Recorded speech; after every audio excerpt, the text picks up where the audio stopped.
Hey, in this video, we're going to be introducing rotation. So everything you've done up into AP Physics 1 up into this point leads you to this. We're going to talk about what is angular position, velocity, acceleration, the rotational form of all the variables, and how that connects to everything we've been doing before in AP Physics 1.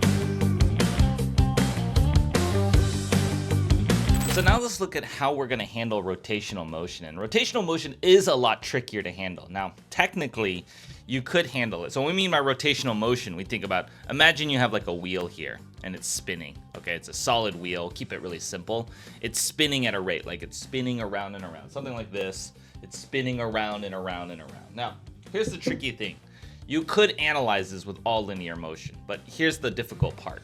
A lot of times we analyze the speed. Well, if you look at each piece, right, as it's spinning around, each piece is moving at a different speed. The ones near the edges are moving a lot faster than the ones leaning here because they're going to be moving in a circle like this.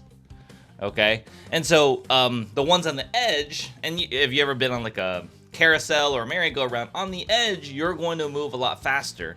So in terms of the speed, every little piece has a different speed depending on how far away you are. So that means things like kinetic energy or linear kinematics. It is circular motion, so you could try to analyze it with circular motion. But then the forces are really complicated and things like that. So the math can get overwhelmingly complicated if we don't have a different way that we analyze it. Could be done with normal kinetic energy, could be done with normal forces, circular motion, things like that. But obviously would take a lot of analysis, a lot of breaking down, and be a lot trickier, and we don't want to do all that math. Okay, so it would be a nightmare to do all that math. So what do we do instead? So because they have different velocities, they have the same. However, one thing you could say about something when it's spinning around is it has something we call the same angular velocity. That is to say, even though each piece might have a different velocity vector depending on how far we are away, there's something similar about it, is that every piece, no matter how small it is going to go the same angular velocity. What does that mean? Is it's gonna have the same amount of time to go in a full circle. So we'll go in a full circle, assuming that the speed is constant, like the spinning speed. Full circle in the same amount of time.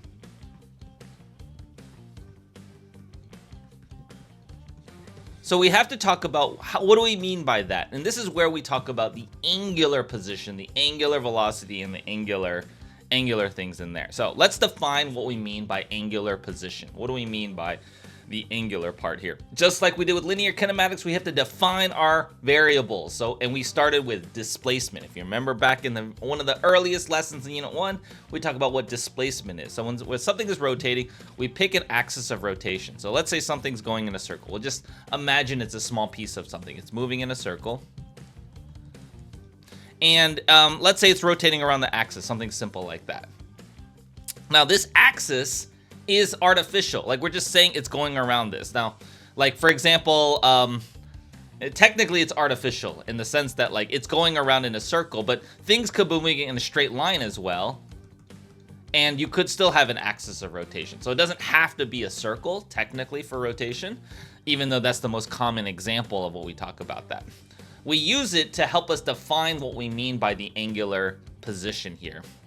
So let's talk about what we mean by angular position.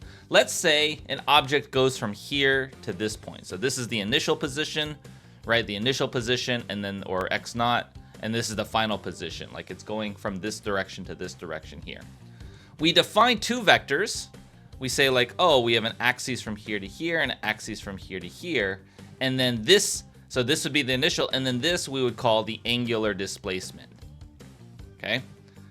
Similar thing here, even if it's moving in a straight line, you could call this the initial position. Let's say something's just moving in a straight line. This is the initial position, this is the final position. Again, relative to this axis of rotation, if we draw a line here and draw a line here, as long as there's a change in the angle, we say there's an angular displacement there. Okay, so that we call the angular displacement. Why do we put the thing? That's the change. And theta is what we usually use for angle in your math classes, and it's measured in radians. Okay, why do we use radians? There's some simplified math that we use for. So you'll note that there's probably a direction associated with it. Remember kinematics, we got to set direction. So in AP Physics 1, and even most of the times in AP Physics C Mechanics, we just consider clockwise and counterclockwise to be the vector directions. That's all you need to know. And you've got to define one of them to be positive. Very often counterclockwise, this is counterclockwise, this is clockwise direction. Often counterclockwise will be positive direction, clockwise will be negative direction. Doesn't have to be, but you do have to define which one to be positive or negative. And again, that's based on definition. For those of you in AP Physics C, you should look at there's a formal vector direction notation. You can take a look at that lesson. That will explain that portion there.